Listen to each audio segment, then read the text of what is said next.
صاحبزادہ صاحب یہ ارشاد فرمائیے کہ آپ صلی اللہ علیہ وسلم نے ارشاد فرمایا ہے کہ معافی مانگو، توبہ کرو اللہ کی بارگاہ میں، بے شک میں دن میں 100 مرتبہ توبہ کرتا ہوں۔ تو سر رمضان شریف کے بعد جو ہماری اگلی زندگی ہے اس میں ہمیں یہ توبہ طائب ہونے کی کس حد تک ضرورت ہے؟ بسم اللہ الرحمن الرحیم۔ سب سے پہلے پروفیسر صاحب قبلہ آپ کو، آپ کی پوری سنو نیوز کو اور تمام عالم اسلام کو عید کی خوشیاں بہت بہت مبارک۔ بہت شکریہ سر۔ خوبصورت انداز میں آپ پروگرام کرتے ہیں سنو نیوز کی سکرین سے، اور یہ لوگوں تک ایک خیر کا پیغام آپ پہنچاتے ہیں۔ اللہ تعالیٰ آپ کی توفیقات میں مزید برکتیں اور وسعت عطا فرمائے۔ بڑی اچھی طرف آپ نے اشارہ کر دیا کہ توبہ کی کیا اہمیت ہے ہماری زندگی میں، اور آقا علیہ السلام نے ارشاد فرمایا کہ جیسا کہ میں توبہ کرتا ہوں اور توبہ میرا پسندیدہ عمل ہے۔ آپ نے فرمایا میں 100 مرتبہ دن میں توبہ کرتا ہوں، 100 مرتبہ دن میں توبہ کرتا ہوں جی۔ اور نبی پاک صلی اللہ تعالیٰ علیہ وآلہ وسلم کا کوئی بھی کام ہے وہ امت کے لیے ہوتا ہے، امت کو بتانے کے لیے ہوتا ہے۔ حالانکہ نبی علیہ السلام اگر توبہ نہ بھی کریں سبحان اللہ، وہ تو وراء الورا مقام ہوگا، ان کو توبہ کی ضرورت بھی نہیں ہے۔ ان کی تو وہ ذات ہے کہ اگر وہ نماز کے لیے کھڑے ہوں، قیام اللیل کریں تو اللہ تبارک و تعالیٰ وہی بھیج دیتا ہے سبحان اللہ کہ آپ ٹھہر جایا کریں۔ ان کو تو یہ جو بھی معاملات ہیں توبہ کے وہ امت کے لیے اور قیامت تک آنے والے مسلمانوں کے لیے۔ اور پھر رمضان میں توبہ کا جو سلسلہ ہوتا ہے پروفیسر صاحب وہ بڑھ جاتا ہے، کیونکہ نبی علیہ السلام کا فرمان علی شان ہے کہ اللہ تبارک و تعالیٰ نے اگر میری امت کو بخشنا نہ ہوتا، اللہ نے میری امت کو معاف نہ کرنا ہوتا، اللہ رمضان کا مہینہ ہی نہ عطا کرتا۔ رمضان کا مہینہ اس وجہ سے آتا ہے پروفیسر صاحب تاکہ بندہ اپنی آپ کو اللہ تبارک و تعالیٰ سے بخشوا سکے، اپنے گناہوں کی تلافی کروا سکے۔ نبی علیہ السلام کا ایک اور فرمان عالی شان ہے، حضرت سیدنا ابو ہریرہ رضی اللہ تعالیٰ عنہ سے مروی ہے، کریم آقا صلی اللہ علیہ وسلم نے فرمایا من صام رمضانا ایمانا احتسابا غفر له ما تقدم من ذنبی او کما قال علیہ السلام۔ فرمایا رمضان اس وجہ سے آتا ہے، یہ بندے کی سیکل کروانے کے لیے آتا ہے۔ صحیح، بالکل صحیح ہے۔ بندہ اپنے آپ کو گناہوں سے پاک کروا سکتا ہے۔ اللہ تبارک و تعالی رمضان میں انسان کو ایک بہترین سے بہترین موقع فراہم کرتا ہے کہ جو اس نے پچھلے پورے 11 مہینوں میں کیا ہوتا ہے وہ اس پہ نادم ہو جائے، اپنا احتساب کر لے، اپنے آپ کو خدا کے کٹہرے میں پیش کر دے، اپنے کیے پہ پشیمان ہو جائے، پھر اللہ تبارک و تعالی حضور کے صدقے اسے اعزاز یہ عطا کرتا ہے غفر له ما تقدم من ذنبی۔ جب وہ اللہ کی بارگاہ میں رجوع کرتا ہے، جب اللہ کی بارگاہ سے وہ توبہ طائب ہوتا ہے، معافی مانگتا ہے، تو اللہ تبارک و تعالیٰ اس کی زندگی کے گزشتہ گناہ جو ہوتے ہیں وہ سارے معاف فرما دیتے ہیں۔ صاحبزادہ صاحب میں نے ایک حضرت عمر رضی اللہ تعالیٰ عنہ کا ایک کلام دیکھا آپ کی سیرت میں، آپ فرماتے ہیں کہ جب ہم سرکار دو عالم صلی اللہ علیہ وسلم کی صحبت میں حاضر ہوتے اور صحابہ کا یہ طریق تھا کہ جیسے جیسے جہاں پہ ہیں جو جب فارغ ہوتا تو وہ سیدھے سرکار دو عالم صلی اللہ علیہ وسلم کی بارگاہ اقدس میں حاضری دیتے آگے، تو آپ فرماتے ہیں کہ ہم جب بھی حاضر ہوتے نا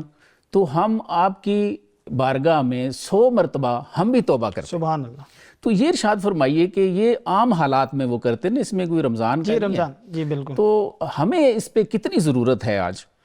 جی بالکل پروفیسر صاحب، یہ کوئی بھی عبادات ہے، جی توبہ کا عمل ہو، جیسا قبلہ نے علامہ صاحب نے بات کی، نماز کا عمل ہو، صدقات و خیرات کا عمل ہو، کوئی بھی عمل جو آپ کی زندگی سے جڑا ہوا ہے جس سے آپ کو نجات ملتی ہے، اس کا حکم صرف رمضان کے لیے نہیں ہے، بالکل ایسے اس کا لائف ٹائم جو ہے آپ کی زندگی میں اس کا ایلیمنٹ ہونا چاہیے۔ کریم آقا صلی اللہ تعالیٰ علیہ وآلہ وسلم آپ کا یہ رمضان کا معمول نہیں ہے، جیسا کہ آپ نے ارشاد فرما دیا،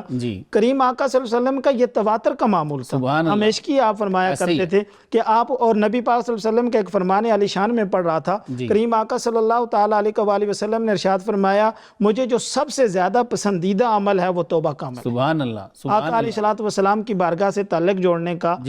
آقا علیہ السلام نے فرمایا اللہ کی بارگاہ سے رجوع کرنے کا اور اللہ تبارک و تعالیٰ کی بارگاہ سے توبہ کرنے کا عمل مجھے بہت زیادہ پسندیدہ ہے۔ اور پروفیسر صاحب قبلہ یہ جو توبہ استغفار ہے یہ ایک مستقل عبادت ہے، بالکل ایسے ہے، یہ نہیں، یہ دونوں صورتوں میں آپ کر سکتے۔ جب گناہوں سے آپ سے کوئی گناہ سرزد ہو جائے، کوئی غلطی ہو جائے، اس پہ آپ توبہ کریں گے، اللہ تبارک و تعالیٰ معاف کر دے گا۔ اگر آپ سے گناہ نہیں ہوا، آپ اللہ تبارک و تعالیٰ کے ساتھ آپ کا ایک تعلق اچھا خاصا بنا ہوا ہے، اور اللہ کرے ہر مومن مسلمان کا ایسا ہونا چاہیے، تو اس پہ بھی آپ توبہ استغفار شکرانے کے طور پہ آپ کر سکتے ہیں اللہ تبارک و تعالیٰ کی بارگاہ میں۔ تو اس کا فائدہ یہ ہوگا کہ جتنی اللہ تبارک و تعالیٰ سے دنیا میں رہ کر سرکار کے بتائے ہوئے عمل پر آپ چلیں گے، توبہ و استغفار کریں گے، اللہ تبارک و تعالیٰ کے ہاں قیامت والے دن اتنے ہی زیادہ آپ قریب ہوں گے۔ بالکل۔ تو اس وجہ سے توبہ کا یہ جو عمل ہے، اب دیکھیں نا، یہ عید کی خوشیاں چل رہی ہیں عالم اسلام کے اندر، پورے مسلمان جنہوں نے نبی پاک صلی اللہ تعالیٰ علیہ وآلہ وسلم کا کلمہ پڑھا ہے، جہاں بھی بسیں وہ عید کو سیلیبریٹ کر رہے ہیں، عید کی خوشیاں منا رہے ہیں۔ یہ عید کا جو معاملہ ہے یہ دور اسلام سے پہلے بھی تھا، بالکل، مطلب ہے منانے کا طریقہ مختلف تھا، صحیح، یہ سلسلہ عید کی وہ بھی کرتے تھے، لیکن جب میرے کریم آقا صلی اللہ علیہ وسلم اسلام کا پیغام لے کے آئے، آپ نے کہا ہم بھی عید منائیں گے، لیکن ان کی طرح نہیں منائیں گے، پہلے توبہ کریں گے، 2 رکعت نماز عید پڑھیں گے،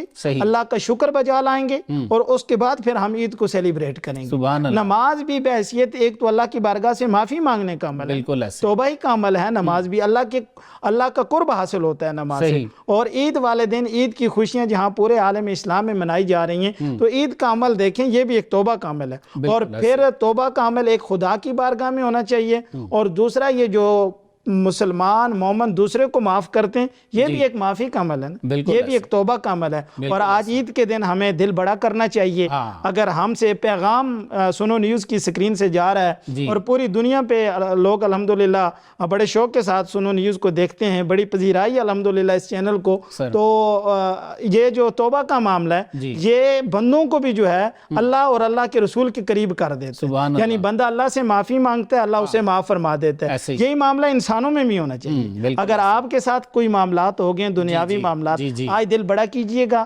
عید کا دن ہے، دوسروں کو معاف کرنا سیکھیں، اللہ تبارک و تعالیٰ آپ کو معاف فرما دے گا۔